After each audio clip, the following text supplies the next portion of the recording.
I feel that a lot of people come to Thailand and they just kind of feel invincible for some reason, and then tell themselves, oh yeah, that's fine, I can ride a scooter with no helmet, no shirt, with nothing but jandals, and even if I go down, I'll be perfectly fine. Excuse me, I don't know what's between your skull or your ears, but you will not be. Okay, you will absolutely be hurt just as you will be back home. Oh, yeah, good day guys, how you going? Should you ride a scooter or a motorbike in Thailand? No. Save yourselves, don't fucking do it. But at the same time, yes, go ahead. It is the best thing you'll ever do in your life. I'm making this video because I've met a lot of people in Thailand and they've all asked me the same thing. You know, after they learn how much I love riding. Should you or should you not rent a scooter or a motorbike while you're in Thailand? There's a lot to be considered here, okay? If you don't want to watch the whole video, here it is. If you're gonna do it safely, yes. If you're already a rider who know how to ride, you're gonna wear your gear and not turn yourself into a meat crayon that some poor ass city worker is gonna have to scrape off the sidewalk, then yes, go ahead and ride. If you're completely new, I would do it with caution or in a smaller province if you can do it legally, right? Because your insurance isn't going to give a shit about you if you're riding two wheels with, you know, they don't have to cover you if you're doing it illegally. For some background, I'm a lifelong rider, right? I've got approximately 200,000 kilometers of riding under my belt with everything between 50cc scooters to 400cc classic bikes to my current partner in crime, the DR650, so engorged dirt bike, let's call it, and my R1150 RT touring bike, which I never actually quite enjoyed riding. I liked riding it, but I never liked stopping it. Anyway, about 8,000 of that have been in Thailand. So that's across Phuket, Chiang Mai, Phrae, Sukhothai, mostly day trips, and also into other provinces, so not just those places. I also volunteer where I teach or help people develop slow speed riding skills.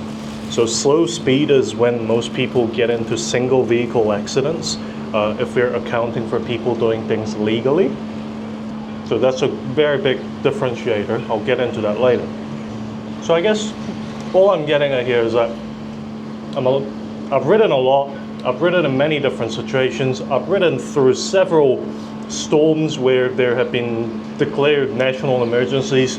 I've ridden through hail. I've ridden through desert. I've ridden through, okay, snow I've only done once, but hell, you're gonna find snow in Thailand, okay? Can't even find a fucking slush machine at my local 7-Eleven. Hey, squirrel. Hey, buddy. I guess the real gist of it, though, is the fact that I've watched 3 accidents in 7 weeks in Thailand. All of them foreigners. And it goes, there were 2 Aussie girls who had a gigantic pack in front of her, and the girl sitting in the passenger seat had a gigantic pack on behind her. You could just tell by the way they were handling the bike, she had never ridden before. She was attempting a U-turn on the street, whiskey throttled it, went straight into a wall. Girl in the back put her hand out. You got your entire weight plus the pack's weight on these 2 little bones. You're going to shatter them, which is exactly what happened. I gave them a quick bit of triage, told them to go with the paramedics. Not too bad, all things considered. Another was a British man in Frey, where there's this intersection, but it's kind of shaped like a roundabout because it's got a thing in the middle of it. This happened to be a Christmas tree at the time. Unfortunately, it was not being used as a roundabout, and neither did I think it was actually legally a roundabout either, because either that or Thai people don't know how to use roundabouts. Not sure. This British fella pretended that it was a real roundabout back in Britain and decided to go through it like a roundabout back in Britain. Bad idea. Why? Because he got spooked when a car started creeping in front of him, you know, coming into the roundabout, and he got spooked, jammed on his front brakes, tipped the bike over, hit his head, was not wearing a bloody helmet, mate. I'm fairly certain he had a concussion. I urged him to go to the ER because he was a fairly older gentleman, like in his 40s. I mean, he's British, so he could have been just 30. You never know. But he insisted that he not. And look, any brain damage is permanent damage. So he rode away almost as if he was drunk. And I feel like I did him a bit of a disservice by letting him go, but I wasn't gonna physically restrain him. He's a grown-ass man and all that. And last was a Malaysian man who was doing a trip from Penang all the way up to Chiang Mai. Hopefully he's made it here. Who didn't see some banana leaves that were on the road. I assume it fell off the back of a truck. He hit those with his rear wheel around the bend. Bike went straight into the highway barriers, and so did he. Luckily, he had all the gear on. I'm not talking just the helmet, talking jacket, gloves, pants, as well as boots.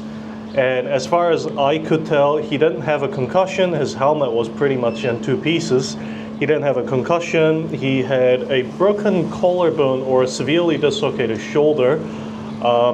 He had something broken here because something was dislodged here and could not make full movements in his fingers, as well as a broken leg because he couldn't stand on it. I don't know why the paramedics asked him to stand up instead of bringing the people trolley out.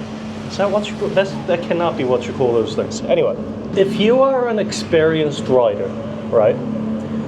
Yes, you should ride in Thailand. Ride to Pai is 762 corners in approximately 2 hours of riding. Absolutely beautiful bit of riding. Mai Hong Son Loop, Samoying Loop, Route 101 up to now, all absolutely beautiful rides. Okay. You also probably save a lot of money on exploration heavy days because you're not having to take Grab everywhere. God knows how much it would cost me to visit Sukhothai Historical Park and see Sachanalai Historical Park in one day from New Sukhothai with a Grab or taxi driver, but I shit you not, it would have cost me way more than $200.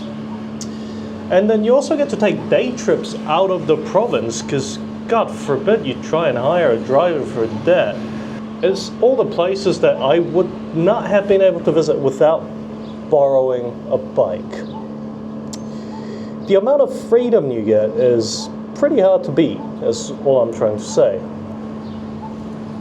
You also get to beat the traffic, you know, stop at any roadside stall you want without taking up too much space, get waved off by the cops pretending you're a Grab driver in a hurry, you know, if you're ethnically Asian like me.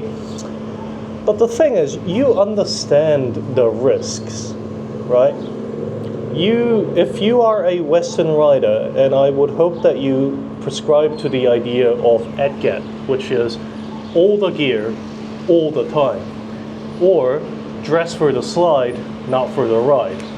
If you're doing that at home, you should be thinking to yourself, well, my head isn't suddenly asphalt proof just because I'm in a different country, because I hope you're a sensible rider. If you're not, then don't ride, please. All of the accidents I've seen could have been much worse. I suggest that you rent a jacket, rent pants, rent boots, rent gloves if you can. Okay, I know it's gonna be hot. It's gonna be hot as bollocks, and I can speak from experience because I'm absolutely psychopathic, and I brought all my own gear because I don't want to put my head and body parts into, you know, clothing that other people sweat into. Same reason I don't like rented wetsuits, because like, surely someone's pissed in it at least once, right? Yeah, best not to think about these things too hard. But the important thing is that you actually understand the risks of riding a bike. For the people who are new to being on two wheels, welcome. It's a very fun and inviting community, actually. You're all adults, after all, so I hope you make up your own mind once you're educated and informed, and I would say that this is that part of the video. Though, I really don't suggest that you use Thailand to learn how to be on two wheels. However, if that's the only way you're going to learn, I got a few bits of warning for you. First of all, Thailand has one of the highest rates of motorcyclists or road deaths in the world. Motorcyclist deaths take up about 80% of all road deaths in Thailand. This is largely due to lack of helmet use, as well as speeding and drink driving. And I would imagine that the latter two, and actually I know for a fact that in New Zealand, the latter two, the drinking and driving and the speeding, is what causes most fatalities in New Zealand as well. And I would imagine that's the case for everywhere else in the world. If you're gonna be on two wheels, please wear a helmet. I'm unsure what's inside of your head, presumably a functioning brain, and if you would like to keep it that way, wear a helmet. You can easily get a life-altering brain damage from hitting your road, falling off the bike, you know, a pedal bike going at 10 kilometers an hour, let alone 50. In fact, if you fall backwards right now, there's a pretty good chance you're gonna get some sort of a concussion depending on your age. Actually, might not even depend on your age. And you're just going to make that even worse by not wearing a helmet. Now, there is something to be said about the helmets you can find in Thailand. Most of them are not full-face helmet. So I have a problem with this. Go wear a helmet, you know, half face, open face, whatever face, if you want to keep your face. And then go wear that helmet and rub your face against the wall. Any part that touches the wall is also going to touch the road when you fall off the bike. So, I don't know how handsome or ugly or beautiful or ugly you are. And frankly, I don't think Dr. Road cares either. So unless you're particularly fond of RNG selected facial modification from the road, wear a helmet. I highly doubt, from most rentals I visited, if you can find helmets with a DOT rating, if you look on the back of a helmet by where the back of the neck will be, there should be a little sticker that says DOT or ECE. Ideally, you're looking for ECE 26.2. Okay? If you can't find it, that's fine. Next step down is DOT sticker. These two are specifications for helmet safety in the Western world. Most of the helmets I've seen here, you could probably snap with two hands. Just crush it with your thighs if you're into that. It's better to have those than not. I mean, who knows, maybe there's some helmet out there without those rating that exceeds the safety standards, but I highly doubt it. If you can't find those helmets, well, you're trusting your head on a glorified bicycle helmet. That's what they are. Okay? In fact, most bicycle helmets probably have better rating than some of the helmets I've seen people wear. God forbid they actually wear them in the first place. So I would also ideally cover all of your skin, ideally with the thickest fabric that you can find.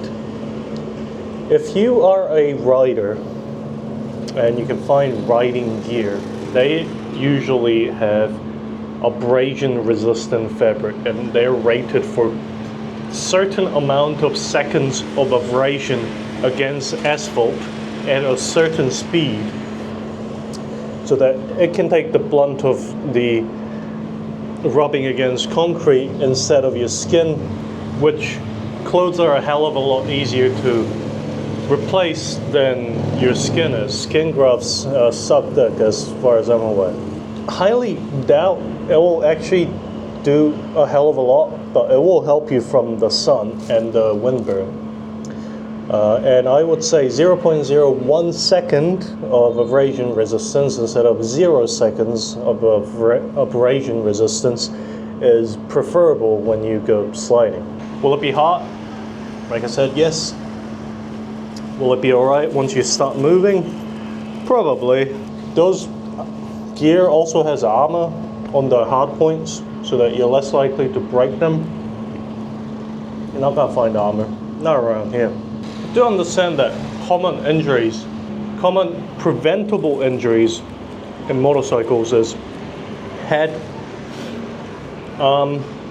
appendages, and spine. Spine is the biggest one, aside from the head. Because if you damage your spine, well, you're a vegetable. Is that politically correct? Anyway, if you damage your head or your spine well enough, you're gonna need someone to take care of you for the rest of your life. So I want you to keep that in mind when you go out riding. Also, do you have insurance?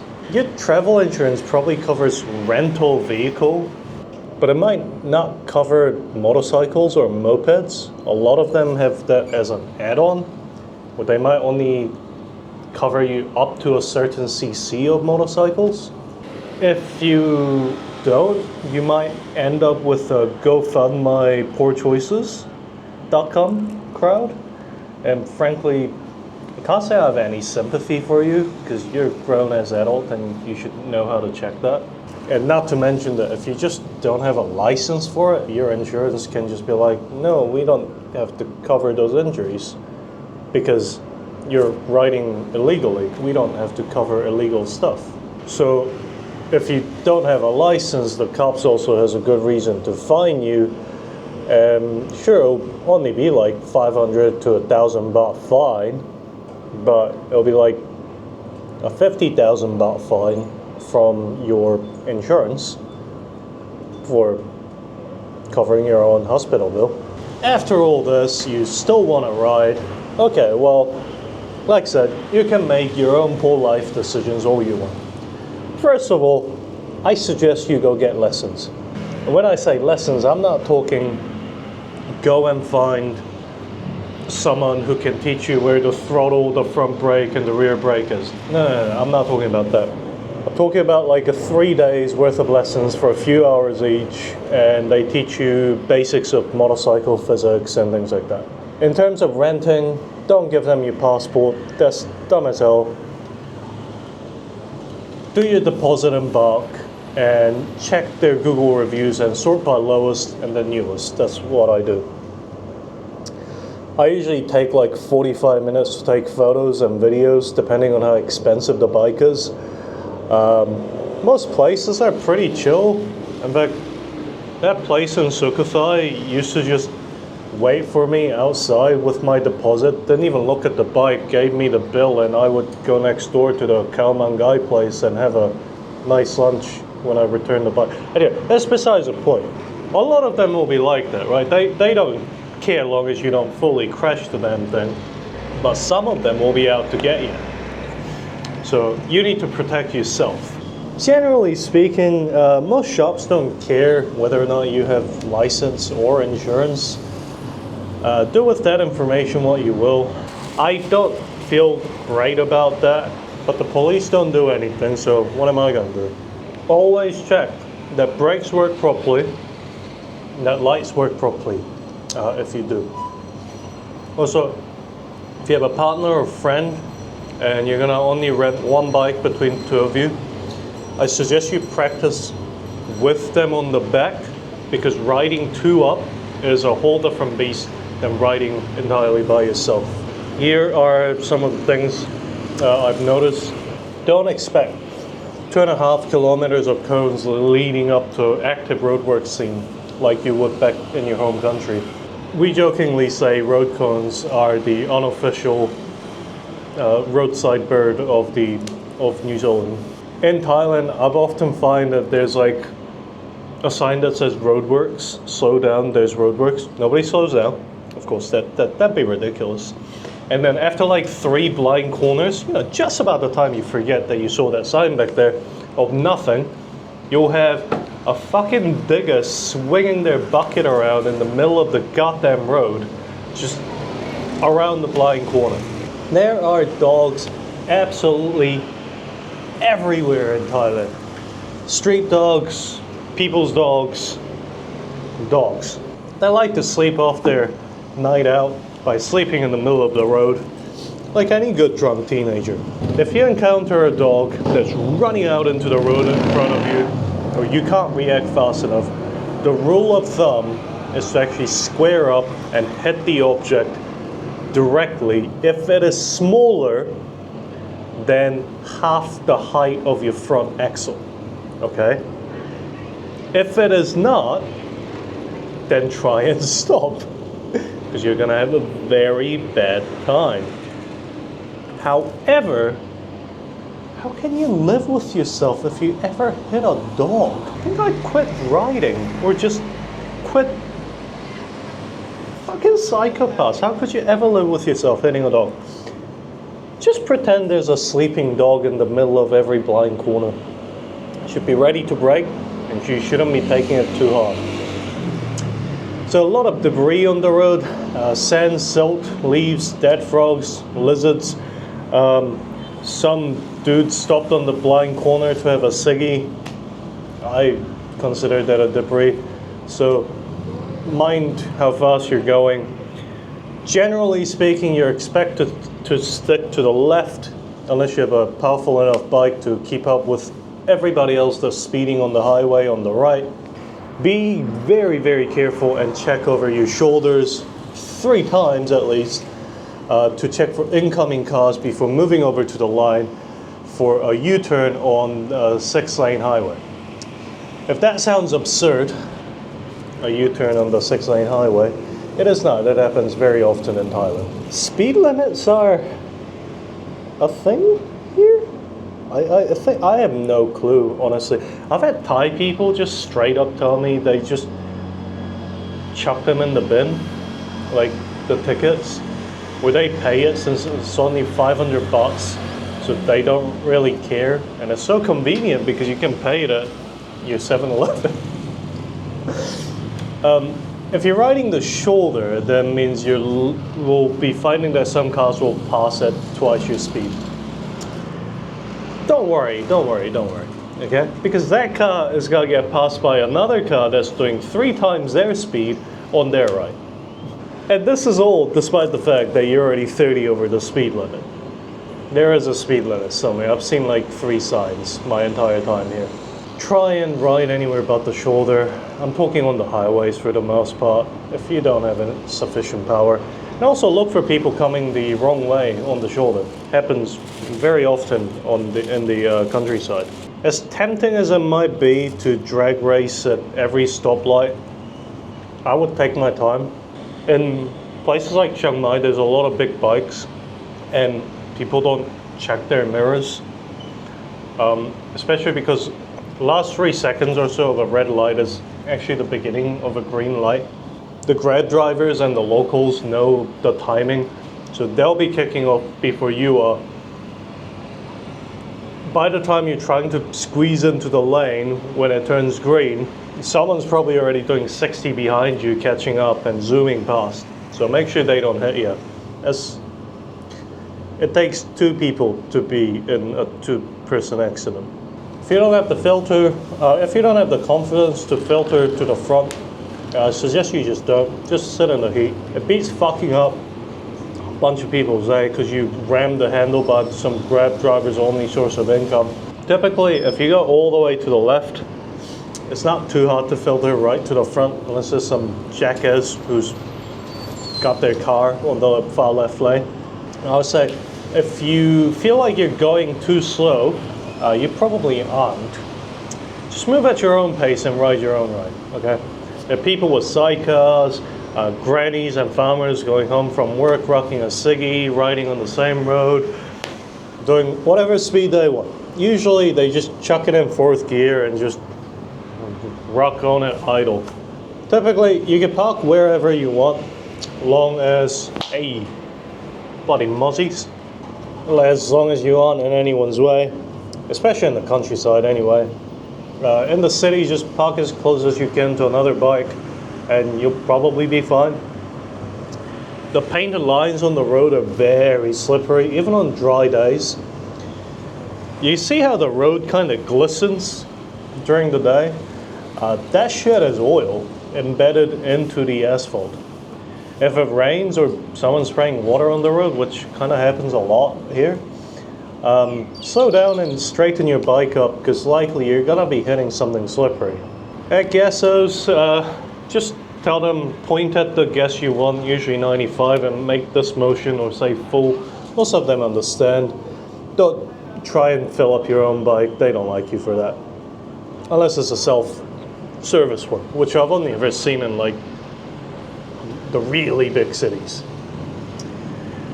In the true bumfuck nowherevilles, you can buy gas by the liter bottles, usually in like liquor bottles.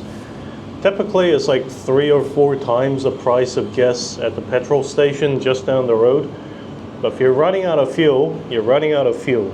Okay? It beats pushing it in the 34-degree heat and 98% humidity.